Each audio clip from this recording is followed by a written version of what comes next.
सत श्री अकाल जी। चैनल पंजाबी देख रहे सारे दर्शकों का मैं शरी स्वागत करती हाँ। बुलेटिन का आगाज कर लैने हैडलाइंस दे नाल।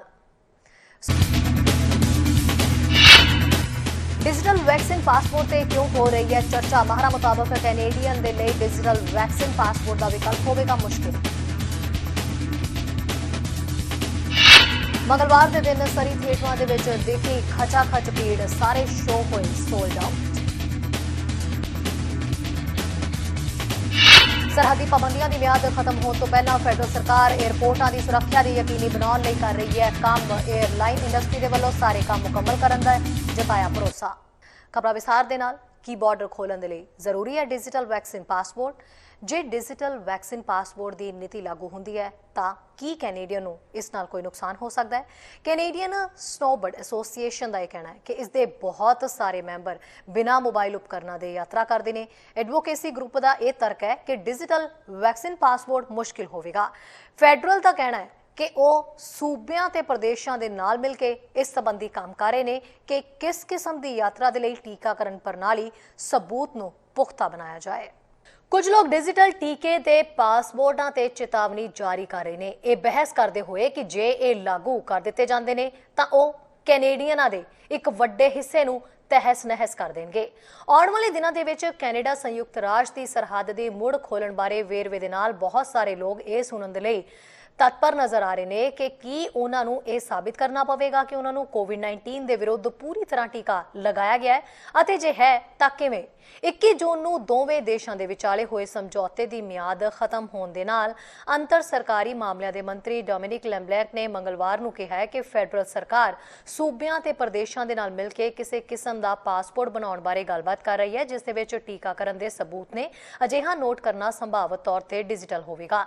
हालांकि कैनेडियन स्नोबर्ड एसोसीएशन के नाल जुड़े ये मानते हैं कि उसके 1,15,000 मैंबरों विचों 10% मोबाइल उपकरणों तो बिना यात्रा करते हैं। उन्होंने कहा कि मेरा मनना है कि किसी किस्म का टीका पासपोर्ट या टीकाकरण की स्थिति के लिए लाजमी सबूत होगा। अजिहे लोग ने जो यात्रा करन जा रहे हैं जिन्हां दे कोल स्मार्टफोन द्वारा टीकाकरण के सबूत नूं जल्दी दर्शाउण दे साधन नहीं होणगे। उन्हां दा मनना है कि यात्रियों नूं इलैक्ट्रॉनिक कॉपी ते कागज़ की नकल विचकार चोन दित्ती जानी चाहिए है। मतलब है जिन्ना चिर स्पष्ट तौर पर उन्हां दे कोल धोखाधड़ी ते उस कुदरत दीआं चीज़ां नूं जड़ों खत्म करन दे तरीके ने। पिछले साल मार्च तो ही कैनेडा संयुक्त राष्ट्र की सरहद पार करन दी ज़्यादातर गैर जरूरी यात्रा सीमित है जदों कोविड-19 तेजी नाल फैल रही सी। उस समय तो यात्रा के उपावां नूं महीनावार आधार ते वधाया गया। हालांकि जिमें कि दोवें देशों के विच कोरोना वायरस बारे वधेरे जानकारी मिली है, बहुत सारे लोग यात्रा करने के लिए वापस जाने लिए उत्सुक ने।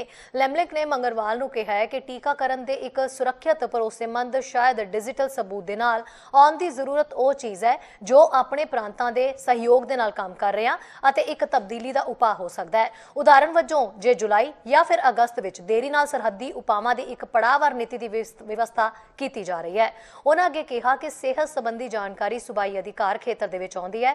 ऑटवा का उद्देश्य कैनेडियनां नूं एक दस्तावेज मुहैया कराना है तां जो वह वायरस विरुद्ध टीके लाउण दी तस्दीक करन जेकर वह कैनेडा तो बाहर यात्रा करना चाहते हैं। प्रधानमंत्री जस्टिन ट्रूडो समेत फैडरल अधिकारियों ने कहा है कि सरहद मुड़ खोलनी एक हौली हौली प्रक्रिया होगी जिसकी पहली पहुंच उन्हां लोकां तक जा सकती है जिन्होंने कोविड-19 टीके का पूरा कोर्स हासिल किया है। न्यूज़ डेस्क तो चैनल पंजाबी की रिपोर्ट। उधर सरहदां खुल्लियां तां एयरपोर्टों के उत्ते भीड़ तां पवेगी जिसके लिए एयरपोर्ट ते सुरक्षा तैयारी मुकम्मल होने का फैडरल सरकार वालों भरोसा जताया जा रहा है। सरकार का यह कहना है कि उम्मीद है कि एयरलाइन इंडस्ट्री ने हवाई अड्डे के उत्ते यात्रियों ते वेलकम की पूरी तैयारी कर ली है क्योंकि यात्रियों की सुरक्षा एयरलाइनों के लिए भी पहली तरजीह होनी चाहिए है। Gradual federal border reopening plan नूं जल्दी ही हरी झंडी मिल सकती है। सोमवार नूं सरहदी पाबंदियों की म्याद खत्म होने तो पहला फैडरल सरकार का कहना है कि उसनूं पूरा भरोसा है कि कैनेडा दे विच एयरलाइन इंडस्ट्री ते हवाई अड्डे यात्रियों नूं मुड़ स्वीकारना शुरू करने लई तैयार होणगे जदों सरहदां गैर जरूरी यात्रा लई मुड़ खुलनियां शुरू हो जाणगियां। फैडरल ट्रांसपोर्ट मंत्री उमर अलगबरा का कहना है कि सरकार योजना बारे एयरलाइनसां ते हवाई अड्डियां दे नाल संपर्क कर रही है पर कहती है कि पाबंदियां दी म्याद खत्म होंदे ही दोबारा उद्घाटन हो सकता है।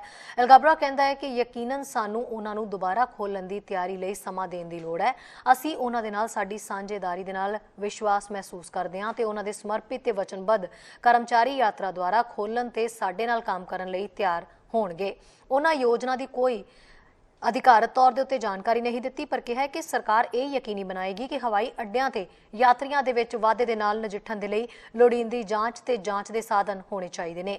ਇਸ ਸਮੇਂ ਕੈਨੇਡਾ ਦੇ ਸਿਰਫ 4 ਹਵਾਈ ਅੱਡੇ ਅੰਤਰਰਾਸ਼ਟਰੀ ਉਡਾਨਾਂ ਸਵੀਕਾਰਨਯੋਗ ਨੇ, ਪਰ ਐਲਗੈਬਰਾ ਦਾ ਕਹਿਣਾ ਹੈ ਕਿ ਮੁੜ ਖੁੱਲ੍ਹਣ ਦੇ ਨਾਲ ਸਰਕਾਰ ਇਹ ਸੁਨਿਸ਼ਚਿਤ ਕਰੇਗੀ ਕਿ ਹੋਰ ਹਵਾਈ ਅੱਡਿਆਂ ਨੂੰ ਯਾਤਰੀਆਂ ਦੇ ਵਾਧੇ ਦੇ ਨਾਲ ਨਜਿੱਠਣ ਲਈ ਲੋੜੀਂਦੇ ਸਰੋਤ ਮਿਲਣਗੇ। ਫੈਡਰਲ ਸਰਕਾਰ ਪਹਿਲਾਂ ਹੀ ਸੰਕੇਤ ਦੇ ਚੁੱਕੀ ਹੈ ਕਿ ਲੋਕਾਂ ਨੂੰ ਸੰਭਾਵਤ ਤੌਰ ਤੇ ਕਿਸੇ ਹੋਰ ਦੇਸ਼ ਜਾਣ ਦੇ ਲਈ ਡਿਜੀਟਲ ਟੀਕੇ ਦੇ ਪਾਸਪੋਰਟ ਦੀ ਜ਼ਰੂਰਤ ਹੋਵੇਗੀ। ਸਰਕਾਰ ਨੇ ਕੈਨੇਡੀਅਨ ਹਵਾਈ ਯਾਤਰੀਆਂ ਨੂੰ ਦੇਸ਼ ਪਹੁੰਚਣ ਤੇ ਇੱਕ ਅਧਿਕਾਰਤ ਹੋਟਲ ਦੇ ਵਿੱਚ 3 ਦਿਨ ਵੱਖਰੇ ਤੌਰ ਤੇ ਬਿਤਾਉਣ ਦੇ ਲਈ ਪੂਰੀ ਤਰ੍ਹਾਂ ਟੀਕੇ ਲਗਾਉਣ ਦੀ ਜ਼ਰੂਰਤ ਨੂੰ ਵੀ ਖਤਮ ਕਰ ਦਿੱਤਾ ਹੈ। ਕੈਨੇਡਾ ਨੇ ਸਾਲ ਦੇ ਸ਼ੁਰੂ ਦੇ ਵਿੱਚ ਇੱਕ ਨਿਯਮ ਪੇਸ਼ ਕੀਤਾ ਸੀ ਕਿ ਬਿਨਾਂ ਕਿਸੇ ਛੂਟ ਦੇ ਹਵਾਈ ਜਹਾਜ਼ ਰਾਹੀਂ ਦੇਸ਼ ਦੇ ਵਿੱਚ ਦਾਖਲ ਹੋਣ ਵਾਲੇ ਲੋਕਾਂ ਨੂੰ ਆਪਣੀ ਬਾਕੀ ਕੁਆਰੰਟੀਨ ਖਤਮ ਕਰਨ ਦੇ ਲਈ ਘਰ ਜਾਣ ਤੋਂ ਪਹਿਲਾਂ 3 ਰਾਤਾਂ ਤੱਕ ਇੱਕ ਸਰਕਾਰੀ ਪ੍ਰਵਾਨਿਤ ਹੋਟਲ ਦੇ ਵਿੱਚ ਰਹਿਣਾ ਪੈਂਦਾ ਹੈ। ਨਿਊਜ਼ ਡੈਸਕ ਤੋਂ ਚੈਨਲ ਪੰਜਾਬੀ ਦੀ ਰਿਪੋਰਟ। ਸੋ ਇਹ ਸਾਰੀਆਂ ਤਾਂ ਹੀ ਢਿੱਲਾਂ ਮਿਲਣਗੀਆਂ ਜੇ ਵੈਕਸੀਨ ਵੱਧ ਤੋਂ ਵੱਧ ਲੋਕ ਲਗਵਾ ਲੈਣ। ਇਸੇ ਲਈ ਕਈ ਮਹੀਨਿਆਂ ਤੱਕ ਵੈਕਸੀਨ ਸਪਲਾਈ ਦੇ ਵਿੱਚ ਕਮੀ ਰਹਿਣ ਤੋਂ ਬਾਅਦ ਹੁਣ ਹੈਲਥ ਕੈਨੇਡਾ ਦਾ ਇਹ ਕਹਿਣਾ ਹੈ ਕਿ ਦੇਸ਼ ਦੇ ਵਿੱਚ ਹਰ ਹਫ਼ਤੇ ਕੋਵਿਡ-19 ਵੈਕਸੀਨ ਦੀਆਂ ਕਈ ਮਿਲੀਅਨ ਡੋਜ਼ਾਂ ਆ ਰਹੀਆਂ ਨੇ। ਇਹ ਡੋਜ਼ਾਂ ਉਹਨਾਂ ਸਾਰੇ ਕੈਨੇਡੀਅਨਾਂ ਦੇ ਟੀਕਾਕਰਨ ਦੇ ਲਈ ਕਾਫੀ ਨੇ ਜਿਹੜੇ ਟੀਕਾ ਲਾਉਣਾ ਚਾਹੁੰਦੇ ਨੇ ਤੇ ਸਤੰਬਰ ਦੇ ਅੰਤ ਤੱਕ ਪੂਰੀ ਤਰ੍ਹਾਂ ਵੈਕਸੀਨੇਟ ਹੋਣਾ ਚਾਹੁੰਦੇ ਨੇ। ਮੰਗਲਵਾਰ ਨੂੰ ਜਾਰੀ ਕੀਤੀ ਗਈ ਅਪਡੇਟ ਦੇ ਵਿੱਚ ਕੈਨੇਡਾ ਦੀ chief public health officer doctor Theresa Tam ਨੇ deputy chief public health officer doctor Howard ਨੂੰ ਇਹ ਆਖਿਆ ਹੈ ਕਿ ਇਕੱਲੇ ਜੂਨ ਦੇ ਵਿੱਚ ਹੀ ਕੈਨੇਡਾ ਨੂੰ 20 ਮਿਲੀਅਨ ਵਾਧੂ ਖੁਰਾਕਾਂ ਮਿਲਣਗੀਆਂ। ਇਸ ਹਫ਼ਤੇ 5 ਮਿਲੀਅਨ ਖੁਰਾਕਾਂ ਪ੍ਰੋਵਿੰਸਾਂ ਤੇ ਟੈਰੀਟਰੀਜ਼ ਦੇ ਲਈ ਭੇਜ ਦਿੱਤੀਆਂ ਗਈਆਂ ਨੇ ਅਤੇ ਮੰਗਲਵਾਰ ਨੂੰ ਦੇਸ਼ ਭਰ ਦੇ ਵਿੱਚ 30 ਮਿਲੀਅਨ ਡੋਜ਼ਾਂ ਲਾਈਆਂ ਜਾਣਗੀਆਂ। ਡਾਕਟਰ ਟੈਮ ਨੇ ਇਹ ਆਖਿਆ ਹੈ ਕਿ ਕੈਨੇਡਾ ਦੇ ਵੈਕਸੀਨ ਵੰਡ ਸੰਬੰਧੀ ਪ੍ਰੋਗਰਾਮ ਨੂੰ ਬੂਰ ਪੈ ਰਿਹਾ ਹੈ। ਹੁਣ ਵੈਕਸੀਨ ਦੀ ਵੱਧ ਤੋਂ ਵੱਧ ਕਵਰੇਜ ਤੇ ਸਕਾਰਾਤਮਕ ਨਤੀਜੇ ਵੀ ਸਾਹਮਣੇ ਆਉਣ ਲੱਗੇ ਨੇ। ਲੋਕ ਘੱਟ ਬਿਮਾਰ ਹੋ ਰਹੇ ਨੇ ਤੇ ਕਮਜ਼ੋਰ ਲੋਕਾਂ ਦੇ ਵਿੱਚ ਮੌਤ ਦੇ ਅੰਕੜੇ ਵੀ ਘਟੇ ਨੇ। ਮੰਗਲਵਾਰ ਦਾ ਦਿਨ ਸਰੀ ਦੇ ਲਈ ਕਾਫੀ ਵਧੀਆ ਰਿਹਾ ਕਿਉਂਕਿ ਫਿਲਮਾਂ ਦੇਖਣ ਦੇ ਸ਼ੌਕੀਨਾਂ ਨੂੰ ਕੱਲ ਥੀਏਟਰਾਂ ਦੇ ਵਿੱਚ ਜਾਣ ਦਾ ਮੌਕਾ ਮਿਲਿਆ। ਥੀਏਟਰ ਖਚਾ-ਖਚ ਭਰੇ ਸੀ ਤੇ ਸਾਰੇ ਸ਼ੋਅ ਸੋਲਡ ਆਊਟ ਸੀ। ਪਹਿਲਾਂ ਲੱਗ ਰਿਹਾ ਸੀ ਕਿ ਸ਼ਾਇਦ ਨੈਟਫਲਿਕਸ ਤੇ ਹੋਰ ਜਿਹੜੇ ਵਿਕਲਪ ਆ ਚੁੱਕੇ ਨੇ ਉਹਨਾਂ ਦੇ ਚਾਹਵਾਨ ਜਿਹੜੇ ਨੇ ਉਹ ਥੀਏਟਰਾਂ ਵੱਲ ਨੂੰ ਮੂੰਹ ਨਹੀਂ ਕਰਨਗੇ, ਪਰ ਅਜਿਹਾ ਕੁਝ ਨਹੀਂ ਹੋਇਆ। ਪਰ ਉਮੀਦ ਹੈ ਕਿ ਇਹ ਸਿਰਫ ਵਕਤੀ ਭੀੜ ਨਾ ਹੋਵੇ। ਮੰਗਲਵਾਰ ਦਾ ਦਿਨ ਸਰੀ ਦੇ ਵਿੱਚ ਕਾਫੀ ਵਿਅਸਤ ਦਿਨ ਸੀ ਜਿਸ ਦੇ ਵਿੱਚ ਕਈ ਸਕਰੀਨਿੰਗਾਂ ਲਗਭਗ ਵਿਕ ਚੁੱਕੀਆਂ ਸੀ। ਜੀ ਹਾਂ, ਮਾਲਕ ਰਹੀਮ ਮਾਜ਼ੀ ਵਰਗੇ ਹੋਰ ਕਾਰੋਬਾਰੀਆਂ ਨੇ ਕਿਹਾ ਹੈ ਕਿ ਇੱਕ ਚੰਗੀ ਖਾਸੀ ਭੀੜ ਦੇਖਣ ਨੂੰ ਮਿਲੀ। ਬਹੁਤ ਹੈਰਾਨੀ ਵਾਲੀ ਗੱਲ ਹੈ ਕਿ ਕਿੰਨੇ ਲੋਕ ਥੀਏਟਰ ਦੇ ਵਿੱਚ ਪਹੁੰਚੇ। ਉਤਸੁਕ ਫਿਲਮ ਦੇ ਪ੍ਰਸ਼ੰਸਕ ਮਹੀਨਿਆਂ ਤੋਂ ਦੁਬਾਰਾ ਸਿਨੇਮਾ ਘਰਾਂ ਦੇ ਵਿੱਚ ਆਉਣ ਦੀ ਉਡੀਕ ਕਰ ਰਹੇ ਸੀ। ਜੀ ਹਾਂ, BC ਦੀ ਮੁੜ ਚਾਲੂ ਯੋਜਨਾ ਦਾ ਦੂਜਾ ਪੜਾਅ ਜਿਸ ਨੂੰ ਸੂਬੇ ਨੇ ਮੰਗਲਵਾਰ ਨੂੰ ਖੋਲ੍ਹਣ ਦੀ ਇਜਾਜ਼ਤ ਦਿੱਤੀ ਸੀ ਅਜਿਹਾ ਹੋਣ ਦੀ ਆਗਿਆ ਦਿੰਦਾ ਹੈ।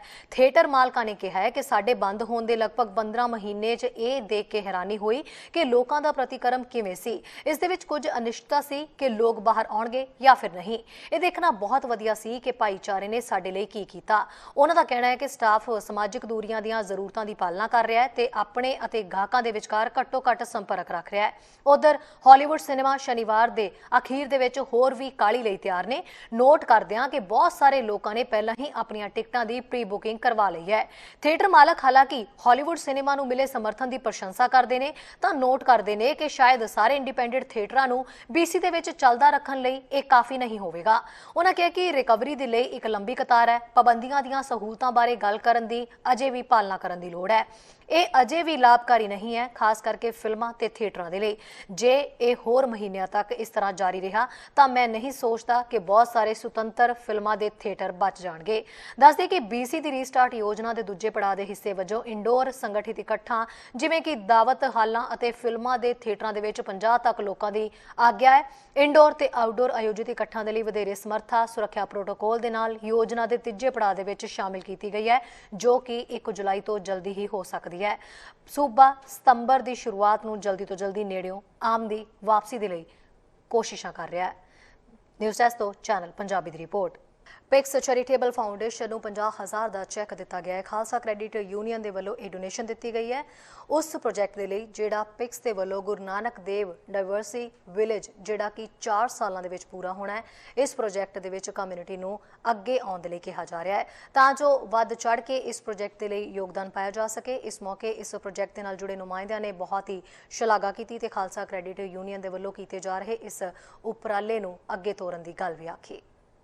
अपनी progressive intercultural community services society वालों तह दिलों तुहाडा शुक्रिया करदा कि खालसा कैडेट यूनियन ने हमेशा वांग ਸਾਡਾ ਸਾਥ ਦਿੱਤਾ ਹੈ ਤੇ ਸਾਰੀ ਕਮਿਊਨਿਟੀ ਨੂੰ ਵੀ ਮੇਰੀ ਰਿਕੁਐਸਟ ਹੈ ਕਿ ਜਿਹੜਾ ਕਮਿਊਨਿਟੀ ਦਾ ਪ੍ਰੋਜੈਕਟ ਹੈ ਇਹਦੇ ਲਈ ਸਾਡੀ ਹਮ ਆ ਕੇ ਹੈਲਪ ਕਰੋ।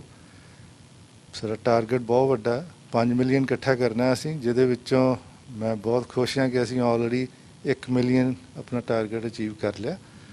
ਤੇ ਸਾਡੀ ਜਿਹੜੀ ਟੀਮ ਹੈ ਇਸ ਵੇਲੇ ਡਟੀ ਹੋਈ ਹੈ। ਜਿਵੇਂ ਤੁਸੀਂ ਜਾਣਦੇ ਜੇ ਕੁਝ ਸਕੂਲ ਦੇ ਬੱਚਿਆਂ ਨੇ ਵੀ ਸਾਡਾ ਸਾਥ ਦੇਣਾ ਸ਼ੁਰੂ ਕੀਤਾ।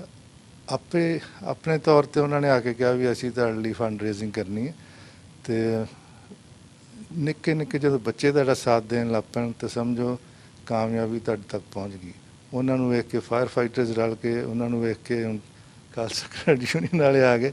ਸੋ ਇਹ ਲੜੀ ਚੱਲ ਪਈ ਹੈ। ਸੋ ਆਈ ਐਮ ਵੈਰੀ ਹੈਪੀ ਕਿ ਸਾਡਾ ਜਿਹੜਾ ਪ੍ਰੋਜੈਕਟ ਹੈ ਕਮਿਊਨਿਟੀ ਦਾ ਪ੍ਰੋਜੈਕਟ ਹੈ, ਇਹਦੇ ਲਈ ਜਿਹੜੀ ਫੰਡ ਰੇਜ਼ਿੰਗ ਹੈ ਉਹ ਚੱਲ ਰਹੀ ਹੈ। ਫਿਲਹਾਲ ਰੁਕਦੇ ਹਾਂ ਇੱਥੇ ਇੱਕ ਛੋਟੇ ਜਿਹੇ ਬ੍ਰੇਕ ਦੇ ਲਈ, ਜਲਦ ਹਾਜ਼ਰ ਹੁੰਦੇ ਹਾਂ ਕੁਝ ਹੋਰ ਖਾਸ ਖਬਰਾਂ ਦੇ ਨਾਲ। ਸਵਾਗਤ ਹੈ ਬ੍ਰੇਕ ਤੋਂ ਬਾਅਦ ਸਾਰੇ ਦਰਸ਼ਕਾਂ ਦਾ। ontario ਦੇ ਮੂਲ ਨਿਵਾਸੀ ਭਾਈਚਾਰੇ ਦੇ ਵੱਲੋਂ ਆਯੋਜਿਤ ਸਮਾਗਮ ਦੇ ਵਿੱਚ ਵਰਚੁਅਲੀ ਢੰਗ ਦੇ ਨਾਲ ਸ਼ਮੂਲੀਅਤ ਕੀਤੀ ਗਈ, ਜਿੱਥੇ ਉਹਨਾਂ ਦਾਅਵਾ ਕੀਤਾ ਹੈ ਕਿ ਪ੍ਰੋਵਿੰਸ਼ੀਅਲ ਸਰਕਾਰ ਮੂਲ ਨਿਵਾਸੀ ਭਾਈਚਾਰਿਆਂ ਦੇ ਲਈ ਸੁਰੱਖਿਅਤ ontario ਬਣਾਉਣ ਦੇ ਲਈ ਲਗਾਤਾਰ ਕਦਮ ਚੁੱਕ ਰਹੀ ਹੈ। ਪ੍ਰੀਮੀਅਰ ਫੋਰਡ ਦੇ ਵੱਲੋਂ ਰੈਜ਼ੀਡੈਂਸ਼ੀਅਲ ਸਕੂਲਾਂ ਦੇ ਇਤਿਹਾਸ ਨੂੰ ਦਰਦਨਾਕ ਦੱਸਿਆ ਗਿਆ ਤੇ ਬ੍ਰਿਟਿਸ਼ ਕੋਲੰਬੀਆ ਦੇ ਸਕੂਲ ਦੇ ਵਿੱਚੋਂ ਜਿਹੜੇ ਕੰਕਾਰ ਮਿਲੇ ਨੇ ਉਹਨਾਂ ਦੇ ਉੱਤੇ ਅਫਸੋਸ ਜ਼ਾਹਰ ਕੀਤਾ ਗਿਆ। Like all Ontarians, I was heartbroken by the tragic news that a burial site had been found at a former residential school in Kamloops, British Columbia. We grieve for each of the 215 children that lost their lives, as well for their families and the communities that they were taken from. This is a moment to recognize the painful legacy of Canada's residential school system and of the damaging, lasting effect it has had on survivors and Indigenous communities. We know the news from Kamloops has deeply impacted survivors and their families, and that Indigenous people are hurting, including here in Ontario. We're here to support them. Indigenous leaders and Ontarians are seeking meaningful reconciliation. And while we're prepared to work with the federal government, we simply cannot wait any longer to act. Support survivors, their families, and Indigenous communities.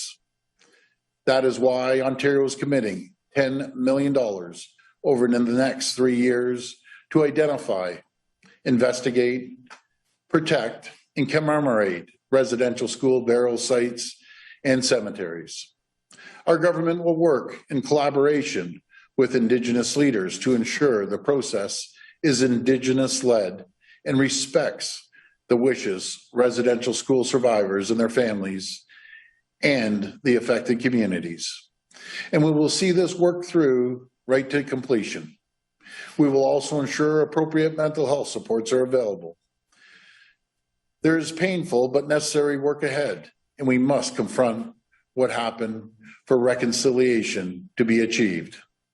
It's important for all Ontarians to be aware of the dark history and painful legacy of the Indian resident. Canada ਦੇ ਵਿੱਚ ਪੰਜਾਬੀ ਮੂਲ ਦੇ ਹਰਜੀਤ ਸਿੰਘ ਸੱਜਣ ਦੇ ਲਈ ਇੱਕ ਚੁਣੌਤੀ ਭਰਪੂਰ ਸਥਿਤੀ ਬਣੀ ਹੋਈ ਹੈ। ਅਸਲ ਦੇ ਵਿੱਚ ਕੈਨੇਡਾ ਦੀ ਵਿਰੋਧੀ ਧਿਰ ਦੀ ਪਾਰਟੀ ਨੇ ਰੱਖਿਆ ਮੰਤਰੀ ਹਰਜੀਤ ਸੱਜਣ ਨੂੰ ਤੁਰੰਤ ਬਰਖਾਸਤ ਕਰਨ ਦੀ ਮੰਗ ਕੀਤੀ ਹੈ। ਫੈਡਰਲ ਕੰਜ਼ਰਵੇਟਿਵ ਪਾਰਟੀ ਦੇ ਨੇਤਾ ਐਰਿਨ ਓਟੂਲ ਜਿਹੜੇ ਨੇ ਉਹਨਾਂ ਨੇ ਇਹ ਮੰਗ ਨੂੰ ਜਨਤਕ ਕਰਨ ਦੇ ਲਈ ਇੱਕ ਰਸਮੀ ਬਿਆਨ ਜਾਰੀ ਕੀਤਾ।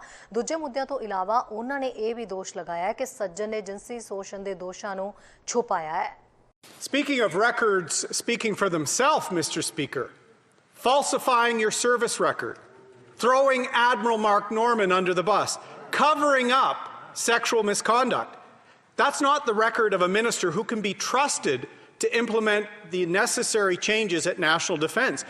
And with a record as shameful as that, it's no wonder that senior military leaders do not respect their minister. That's right. We can't afford more of the same, Mr. Speaker. The Canadian Armed Forces is literally falling apart before our eyes. When will the Prime Minister fire his incompetent minister? The Honourable Minister. Mr. Speaker, we will take no lessons from the Leader of the Opposition when it comes to looking after the Canadian Armed Forces. Our government, when we put forward our defence policy, increased defence spending by 70%. for the Canadian Armed Forces and put people first. We know that we have a lot more work to do to making sure that we create an inclusive environment in the Canadian Armed Forces, and we will get it done. Thank you. The Honourable Leader of the Opposition. An inclusive environment, Mr. Speaker. 3 years ago, a woman came forward with an allegation of sexual misconduct against the top general, a close friend of that minister's, Mr. Speaker. The Ombudsman brought the report to that minister 3 years ago. The minister fired the Ombudsman, covered up and failed that woman serving her country. Shameful. The minister, if he respects the institution he once served, he should do the honourable thing and resign. If not, the Prime Minister must hold that minister to account. The Honourable Minister. Mr. Speaker, as I said, it would take no lessons from the Leader of the Opposition when it comes to service to this country. We take all allegations very seriously, as I did, and brought the immediate information to the appropriate officials. No politician should be ever investigating or starting investigations, Mr. Speaker. And maybe the Leader of the Opposition can answer the question, why did their previous government, when he was a minister in that government, appoint the previous Chief of Defence Staff when he knew of the information? ਸੋ ਬਲੇਡੀ ਦੇ ਅਖੀਰ ਦੇ ਵਿੱਚ ਦੇਖਦੇ ਹਾਂ Edmonton ਤੋਂ ਕੁਲਮੀਤ ਸਿੰਘ ਸੰਘਾ ਦੀ ਇੱਕ ਖਾਸ update. Channel Punjabi ਵੇਖ ਰਹੇ ਸਮੂਹ ਦਰਸ਼ਕਾਂ ਨੂੰ ਕੁਲਮੀਤ ਸਿੰਘ ਵੱਲੋਂ ਨਿੱਘੀ ਜੀ ਆਇਆਂ। ਵਾਹਿਗੁਰੂ ਜੀ ਕਾ ਖਾਲਸਾ, ਵਾਹਿਗੁਰੂ ਜੀ ਕੀ ਫਤਿਹ। ਦੋ ਖਬਰਾਂ ਲੈ ਕੇ ਤੁਹਾਡੇ ਲਈ ਹਾਜ਼ਰ ਹਾਂ ਜੀ ਐਡਮਿੰਟਨ ਸ਼ਹਿਰ ਤੋਂ। ਇੱਕ ਖਬਰ ਤਾਂ ਆ ਰਹੀ ਹੈ ਜੀ, ਸਾਡੇ ਐਡਮਿੰਟਨ ਟ੍ਰਾਂਜ਼ਿਟ ਬਾਰੇ ਇੱਕ ਨਵੀਂ ਰਿਪੋਰਟ ਜਿਹੜੀ ਆ ਉਹ ਪੇਸ਼ ਕੀਤੀ ਗਈ ਆ ਕੌਂਸਲ ਨੂੰ, ਉਹਦੇ ਅਰਬਨ ਪਲੈਨਿੰਗ ਕਮੇਟੀ ਨੂੰ, ਜਿਹਦੇ 'ਚ ਪਤਾ ਲੱਗਾ ਵੀ ਜਿਹੜੇ ਐਮਪਲੋਈ ਨੇ ਜਿਹੜੇ ਕੰਮਕਾਰ ਕਰਦੇ ਨੇ ਐਡਮਿੰਟਨ ਟ੍ਰਾਂਜ਼ਿਟ ਦੇ ਵਿੱਚ, ਜਾਂ ਜਿਹੜੇ ਲੋਕ ਬੱਸ ਯੂਜ਼ ਕਰਦੇ ਨੇ ਆਉਣ ਜਾਣ ਲਈ, ਉਹਨਾਂ ਨਾਲ ਬਹੁਤ ਸਾਰੇ ਲੋਕਾਂ ਦੇ ਨਾਲ ਰੇਸਿਜ਼ਮ ਵਾਲੇ ਨਸਲਵਾਦ ਦੇ ਜਿਹੜੇ ਗੱਲਾਂ ਬਾਤਾਂ ਵਿਤਕਰਾ ਹੁੰਦਾ ਆ ਬੱਸਾਂ ਦੇ ਉੱਤੇ। ਜਿਹੜੀਆਂ ਗੱਲਾਂ ਲੋਕਾਂ ਨੂੰ ਜੀ ਖਾਸ ਕਰਕੇ ਇੰਡੀਜਨਸ ਲੋਕ ਜਾਂ ਜਿਹੜੇ ਲੋਕ ਕਾਲੇ ਰੰਗ ਦੇ ਨੇ ਜਾਂ ਪੀਪਲ ਆਫ ਕਲਰ, ਉਹਨਾਂ ਸਾਰਿਆਂ ਦੇ ਨਾਲ ਇਹ ਘਟਨਾਵਾਂ ਵਾਪਰਦੀਆਂ ਨੇ। ਬੈਵ ਐਸਲਿੰਗਰ ਜਿਹੜੀ ਸਾਡੇ ਕਾਉਂਸਲਰ ਆ, ਉਹਨੇ ਇਹ ਗੱਲ ਦੱਸੀ ਹੈ ਜੀ ਵੀ ਬਹੁਤ ਸਾਰੀਆਂ ਜਿਹੜੀਆਂ ਘਟਨਾਵਾਂ ਜਦੋਂ ਉਹਨੇ ਇਹ ਰਿਪੋਰਟ ਦੇ ਵਿੱਚ ਪੜ੍ਹੀਆਂ ਨੇ ਤਾਂ ਉਹ ਕਹਿੰਦੀ ਵੀ ਮੇਰਾ ਤਾਂ ਇੱਕ ਕਿਸਮ ਦਾ ਜਿਹੜਾ ਵੀ ਦਿਲ ਟੁੱਟ ਗਿਆ ਵੀ ਇਸ ਤਰ੍ਹਾਂ ਦੀਆਂ ਗੱਲਾਂ ਹੁੰਦੀਆਂ ਨੇ। ਕਿਉਂਕਿ ਇੱਕ ਵਿਟਨੈਸ ਨੇ ਇਹ ਗੱਲ ਦੱਸੀ ਆ ਵੀ ਇੱਕ ਔਰਤ ਆਪਣੇ ਬੱਚਿਆਂ ਨੂੰ ਲੈ ਕੇ ਜਦੋਂ ਬੱਸ ਦੇ ਵਿੱਚ ਚੜ੍ਹਦੀ ਆ ਤੇ ਉਹਨੂੰ ਤਰ੍ਹਾਂ ਤਰ੍ਹਾਂ ਦੀਆਂ ਗੱਲਾਂ ਕਹੀਆਂ ਜਾਂਦੀਆਂ ਵੀ ਤੂੰ ਵਾਪਸ ਜਾਓ ਜਿਹੜੇ ਦੇਸ਼ 'ਚੋਂ ਤੁਸੀਂ ਆਏ ਆ, ਇਸ ਤਰ੍ਹਾਂ ਦੀ ਗੱਲਬਾਤ। ਉਹ ਕਹਿੰਦੀ ਵੀ ਇਹਨਾਂ ਸੁਣ ਕੇ ਤੁਹਾਨੂੰ ਬਹੁਤ ਭੈੜਾ ਲੱਗਦਾ ਵੀ ਇਸ ਤਰ੍ਹਾਂ ਦੀਆਂ ਗੱਲਾਂ ਉੱਥੇ ਵਾਪਰ ਰਹੀਆਂ ਨੇ। ਫਿਰ ਬਹੁਤ ਸਾਰੇ ਜਿਹੜੇ ਜੀ ਲੋਕ ਜਦੋਂ ਬੱਸ 'ਤੇ ਚੜ੍ਹਦੇ ਆ ਤੇ ਉਹ ਆਪਣੀ ਬੋਲੀ ਵਿੱਚ ਗੱਲ ਕਰਨ ਲੱਗ ਪੈਂਦੇ ਆ। ਉਹਨਾਂ ਨੂੰ ਵੀ ਲੋਕ ਜਿਹੜੇ ਜੀ ਅਵਾ ਤਵਾ ਬੋਲਦੇ ਆ ਵੀ ਤੁਸੀਂ ਜਿਹੜੇ ਦੇਸ਼ 'ਚੋਂ ਆਏ ਆ ਉੱਥੇ ਜਾਓ, ਜਾਂ ਉਹਨਾਂ ਨੂੰ ਗਾਲਾਂ ਕੱਢਣੀਆਂ ਸ਼ੁਰੂ ਕਰ ਦਿੰਦੇ ਨੇ। ਇਸ ਤਰ੍ਹਾਂ ਦਾ ਮਾਹੌਲ ਜਿਹੜਾ ਉੱਥੇ ਬਣ ਜਾਂਦਾ। ਔਰ ਜਿਹੜੇ ਈਵਨ ਡਰਾਈਵਰ ਨੇ ETS ਦੇ, ਜਿਹੜੇ ਕੋਈ ਮਤਲਬ ਪੀਪਲ ਆਫ ਕਲਰ ਆ, ਖਾਸ ਕਰਕੇ ਆਪਣੇ ਪੰਜਾਬੀ, ਈਸਟ ਇੰਡੀਅਨ, ਸਿੱਖ ਭਾਈਚਾਰੇ 'ਚੋਂ ਜਾਂ ਹੋਰ ਜਿਹੜੇ ਲੋਕ ਨੇ ਉੱਥੇ ਕੰਮ ਕਰਦੇ, ਉਹਨਾਂ ਦੇ ਨਾਲ ਵੀ ਇਹ ਬਹੁਤ ਸਾਰੀਆਂ ਘਟਨਾਵਾਂ ਵਾਪਰਦੀਆਂ। ਉਹਨਾਂ 'ਚੋਂ ਹੁਣ ਉਹਨਾਂ ਨੇ ਨਾਂ ਤਾਂ ਨਹੀਂ ਕਿਸੇ ਦਾ ਦਿੱਤਾ, ਪਰ ਉਹ ਕਹਿੰਦੇ ਜੀ ਵੀ ਸਾਡੇ ਨਾਲ ਤਾਂ ਇਹ ਰੋਜ਼ ਵਾਪਰਦੀ ਹੈ। ਇੱਦਾਂ ਲੱਗਦਾ ਵੀ ਸਾਡੀ ਇਹ ਜੌਬ ਦਾ ਰੋਜ਼ ਦਾ ਇੱਕ ਹਿੱਸਾ ਬਣ ਚੁੱਕੀ ਆ ਗੱਲਬਾਤ ਇਹਦੇ ਨਾਲ ਡੀਲ ਕਰਨਾ। ਔਰ ਇਹ ਜਿਹੜੀਆਂ ਗੱਲਾਂ ਇਸ ਤਰ੍ਹਾਂ ਦੀਆਂ ਜਦੋਂ ਵਾਪਰਦੀਆਂ ਤੇ ਉਹ ਕਿੰਨਾ ਤੁਹਾਡੇ 'ਤੇ ਅਸਰ ਪਾਉਂਦੀਆਂ ਨੇ, ਤੁਹਾਡੇ ਜੀਵਨ 'ਤੇ ਕਿੰਨਾ ਅਸਰ ਪਾਉਂਦੀਆਂ, ਤੁਹਾਡੇ ਗਾਂ ਪਰਿਵਾਰ ਦੇ ਉੱਤੇ, ਤੁਹਾਡੇ ਬੱਚਿਆਂ ਦੇ ਉੱਤੇ ਉਹਨਾਂ ਗੱਲਾਂ ਦਾ ਕੀ ਅਸਰ ਪੈਂਦਾ। ਕਿਉਂਕਿ ਜਿਹੜਾ ਬੰਦਾ ਸਾਰਾ ਦਿਨ ਜਾਂ 8 ਘੰਟੇ ਕੰਮ ਕਰਦਾ ਆ ਔਰ ਇਸ ਤਰ੍ਹਾਂ ਦੀਆਂ ਬੇਹੂਦਗੀਆਂ ਜਿਹੜੀਆਂ ਲੋਕਾਂ ਕੋਲੋਂ ਸੁਣਦਾ ਆ ਤੇ ਉਹ ਮੱਲੋ ਮੱਲੀ ਜੀ ਉਹਦੇ 'ਤੇ ਗੁੱਸਾ ਜਿਹੜਾ ਪੈਂਟ ਅਪ ਹੋ ਜਾਂਦਾ, ਤੇ ਜਦ ਉਹ ਘਰ ਪਹੁੰਚਦਾ ਤੇ ਉਹਦਾ ਘਰ ਦੇ ਵਿੱਚ ਜਾ ਕੇ ਪ੍ਰਭਾਵ ਕੁਝ ਹੋਰ ਹੁੰਦਾ। ਸੋ ਹੁਣ ਇਹ ਜਿਹੜੀ ਰਿਪੋਰਟ ਆਈ ਹੈ ਇਹਨੂੰ ਲੈ ਕੇ ਟ੍ਰਾਂਜ਼ਿਟ ਵਾਲੇ ਵੀ ਔਰ ਇਹ ਜਿਹੜੀ ਕਮੇਟੀ ਹੈਗੀ ਆ ਅਰਬਨ ਪਲੈਨਿੰਗ ਕਮੇਟੀ, ਉਹ ਕਹਿੰਦੇ ਜੀ ਵੀ ਇਹ ਰਿਪੋਰਟ ਦੇ ਵਿੱਚ ਕੁਝ ਹੋਰ ਗੱਲਾਂ ਵੀ ਉਹਨਾਂ ਨੇ ਯਾਨੀ ਕਿ ਕਹੀਆਂ ਵੀ ਤੁਸੀਂ ਇਸ ਤਰ੍ਹਾਂ ਇਹਨਾਂ ਗੱਲਾਂ ਬਾਤਾਂ ਨੂੰ ਡੀਲ ਕਰੋ। ਤੇ ਉਹਦੇ ਵਿੱਚ ਇਹ ਆ ਵੀ ਈਵਨ ਬੱਸ ਦੇ ਉੱਤੇ ਜਾਂ ਹੋਰ ਜਿਹੜਾ PA ਸਿਸਟਮ ਯੂਜ਼ ਕੀਤਾ ਜਾਂਦਾ, ਉੱਥੇ ਬੋਲ ਕੇ ਦੱਸਿਆ ਜਾਵੇ ਵੀ ਭਾਈ ਇੱਥੇ ਰੇਸਿਜ਼ਮ ਜਿਹੜਾ ਉਹਨੂੰ ਟੋਲਰੇਟ ਨਹੀਂ ਕੀਤਾ ਜਾਏਗਾ। ਅਗਰ ਤੁਸੀਂ ਬੱਸ ਯੂਜ਼ ਕਰਨੀ ਆ ਤੇ ਤੁਹਾਨੂੰ ਕੁਝ ਜਿਹੜੇ ਨੋਰਮਸ ਹੈਗੇ ਉਹਨਾਂ ਨੂੰ ਫਾਲੋ ਕਰਨਾ ਪਏਗਾ। ਇਸ ਤਰ੍ਹਾਂ ਦੀਆਂ ਗੱਲਾਂ ਬਾਤਾਂ ਉਹਨਾਂ ਨੇ ਕਹੀਆਂ। ਜਾਂ ਉਹ ਕਹਿੰਦੇ ਵੀ ਕੁਝ ਲਿਖ ਕੇ ਲਾਇਆ ਹੋਵੇ ਉੱਥੇ ਲੋਕਾਂ ਲਈ ਵੀ ਇਹ ਗੱਲਾਂ ਟੋਲਰੇਟ ਨਹੀਂ ਹੁੰਦੀਆਂ। ਇਹ ਮਤਲਬ ਇਹ ਉਹਨਾਂ ਵੱਲੋਂ ਸੁਝਾਅ ਦਿੱਤੇ ਗਏ ਨੇ ਔਰ ਟ੍ਰਾਂਜ਼ਿਟ ਡਿਪਾਰਟਮੈਂਟ ਦੇ ਅਧਿਕਾਰੀ ਜਿਹੜੇ ਆ ਉਹ ਵੀ ਕਹਿੰਦੇ ਆ ਜੀ ਭਈ ਇਹ ਠੀਕ ਆ ਗੱਲਬਾਤ ਜਿਹੜੀ ਇਸ ਤਰ੍ਹਾਂ ਉਹਨਾਂ ਨੇ ਸਾਨੂੰ ਲਿਖ ਕੇ ਦਿੱਤੀਆਂ। ਸੋ ਇੱਕ ਗੱਲ ਆ ਵੀ ਜਿਹੜਾ ਇਹ ਰੇਸਿਜ਼ਮ ਨਸਲਵਾਦ ਦੀ ਗੱਲ ਆ, ਇਹ ਜਿੱਥੇ ਵੀ ਤੁਸੀਂ ਇੱਟ ਚੱਕੋਗੇ ਤੁਹਾਨੂੰ ਪਤਾ ਲੱਗਦਾ ਵੀ ਇੱਥੇ ਨਸਲਵਾਦ ਹੈਗਾ ਆ। ਔਰ ਦੂਸਰਾ ਦੇਖੋ, ਹਜੇ ਲੰਡਨ ontario ਦੇ ਵਿੱਚ ਉਹ ਕੇਸ ਹੋ ਕੇ ਹਟਿਆ। ਇੱਥੇ ਐਡਮਿੰਟਨ ਦੇ ਵਿੱਚ ਅੱਗੇ ਵੀ ਇੱਕ ਦਿਨ ਇੱਕ ਔਰਤ ਜਿਹੜੀ ਸ਼ਾਮ ਨੂੰ ਸੈਰ ਕਰਨ ਜਾ ਰਹੀ ਸੀ, ਉਹਨੂੰ ਪਿੱਛੋਂ ਧੱਕਾ ਮਾਰ ਕੇ ਕਿਸੇ ਨੇ ਸਿੱਟ ਦਿੱਤਾ, ਉਹਦੇ ਸੱਟਾਂ ਲੱਗੀਆਂ।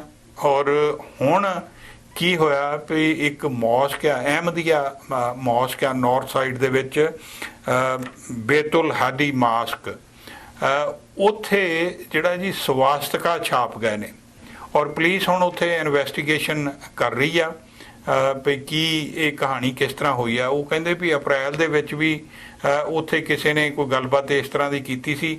ਹੋ ਸਕਦਾ ਵੀ ਉਹੋ ਹੀ ਲੋਕ ਹੋਣ ਜਿਨ੍ਹਾਂ ਨੇ ਹੁਣ ਫੇਰ ਇਹ ਗੱਲ ਕੀਤੀ ਹੈ, ਜਾਂ ਇਹ ਜਿਹੜਾ ਨਿਸ਼ਾਨ ਆ ਉਦੋਂ ਦਾ ਹੀ ਉੱਥੇ ਹੋਵੇ। ਪਰ ਗੱਲ ਚਿੰਤਾਜਨਕ ਹੈ ਵੀ ਇੱਕ ਪਾਸੇ ਉੱਥੋਂ ਦੇ ਜਿਹੜੇ ਜੀ ਇਮਾਮ ਨਾਸਰੀ ਬੱਟ ਹੋ ਰਹੀ ਆ, ਉਹ ਕਹਿੰਦੇ ਵੀ ਦੇਖੋ ਸਾਰਾ ਦੇਸ਼ ਇੱਕ ਪਾਸੇ ਉਸ ਗੱਲ ਦਾ ਸੋਗ ਮਨਾ ਰਿਹਾ ਜੋ ਲੰਡਨ ਦੇ ਵਿੱਚ ਵਾਪਰਿਆ, ਪਰ ਦੂਸਰੇ ਪਾਸੇ ਜਦੋਂ ਇਸ ਤਰ੍ਹਾਂ ਦੀਆਂ ਘਟਨਾਵਾਂ ਹੁੰਦੀਆਂ ਤੇ ਉਹ ਕਹਿੰਦੇ ਵੀ ਸਾਡੀ ਜਿੰਨੀ ਵੀ ਕੌਂਗਰੀਗੇਸ਼ਨ ਇੱਥੇ ਆਉਂਦੀ ਆ ਉਹ ਸਾਰੇ ਲੋਕ ਬੜੇ ਉਦਾਸ ਹੋਏ ਨੇ ਔਰ ਇਸ ਗੱਲ ਤੋਂ ਫਿਕਰਮੰਦ ਨੇ ਵੀ ਇਹ ਗਲਤ ਗੱਲਾਂ ਕਿਉਂ ਵਾਪਰ ਰਹੀਆਂ। ਹਜੇ ਸਾਡੇ ਪ੍ਰੀਮੀਅਰ ਜੇਸਨ ਕੈਨੀ ਹੋਰਾਂ ਨੇ ਇੱਥੇ ਅਲਬਰਟਾ ਦੇ ਵਿੱਚ ਅਨਾਉਂਸ ਕੀਤਾ ਪਿਛਲੇ ਦਿਨਾਂ ਦੇ ਵਿੱਚ ਕਿ ਬਈ ਉਹ ਕੁਝ ਇੰਸਟੀਟਿਊਸ਼ਨਸ ਜਿਹੜੇ ਹੈ ਨੇ ਜਿਹੜੇ ਇਸ ਤਰ੍ਹਾਂ ਦੀਆਂ ਨਸਲਵਾਦ ਦਾ ਸਾਹਮਣਾ ਕਰ ਰਹੇ ਆ, ਉਹਨਾਂ ਨੂੰ ਉਹ ਕੁਝ ਗ੍ਰਾਂਟਸ ਦੇਣਗੇ ਤਾਂ ਕਿ ਉੱਥੇ ਉਹ ਆਪਣਾ ਇਨਫਰਾਸਟ੍ਰਕਚਰ ਇੰਪਰੂਵ ਕਰ ਸਕਣ, ਸਿਕਿਉਰਿਟੀ ਵਗੈਰਾ ਕੈਮਰੇ ਵਗੈਰਾ ਲਾ ਸਕਣ। ਉਹ ਹਜੇ ਗੱਲਬਾਤ ਆਰੰਭੀ ਨਹੀਂ ਜੀ ਤੇ ਆਹ ਕਹਾਣੀ ਅੱਜ ਕੱਲ ਫੇਰ ਇੱਥੇ ਸ਼ਹਿਰ ਦੇ ਵਿੱਚ ਵਾਪਰ ਗਈ ਆ। ਚੈਨਲ ਪੰਜਾਬੀ ਲਈ ਕੁਲਮੀਤ ਸਿੰਘ ਸੰਘਾ, ਐਡਮਿੰਟਨ। ਸੋ ਖਬਰਾਂ ਤੇ ਜਾਣਕਾਰੀਆਂ ਦਾ ਸਿਲਸਿਲਾ ਫਿਲਹਾਲ ਇੱਥੇ ਮੁੱਕਦਾ ਹੈ। ਨਵੀਆਂ ਤੇ ਤਾਜ਼ਾ ਖਬਰਾਂ ਲੈ ਕੇ ਫਿਰ ਤੋਂ ਹਾਜ਼ਰ ਹੋਵਾਂਗੇ। ਇਜਾਜ਼ਤ ਚਾਹੁੰਦੇ ਹਾਂ, ਧੰਨਵਾਦ। ਸਾਡਾ ਹਰ ਇੱਕ ਪ੍ਰੋਗਰਾਮ ਦੇਖਣ ਤੇ ਸਾਡੇ ਨਾਲ ਜੁੜਨ ਲਈ ਸਬਸਕ੍ਰਾਈਬ ਕਰੋ ਚੈਨਲ ਪੰਜਾਬੀ ਤੇ ਨੋਟੀਫਿਕੇਸ਼ਨ ਲਈ ਬੈਲ ਆਈਕਨ ਵਾਲੇ ਬਟਨ ਤੇ ਕਲਿੱਕ ਕਰੋ।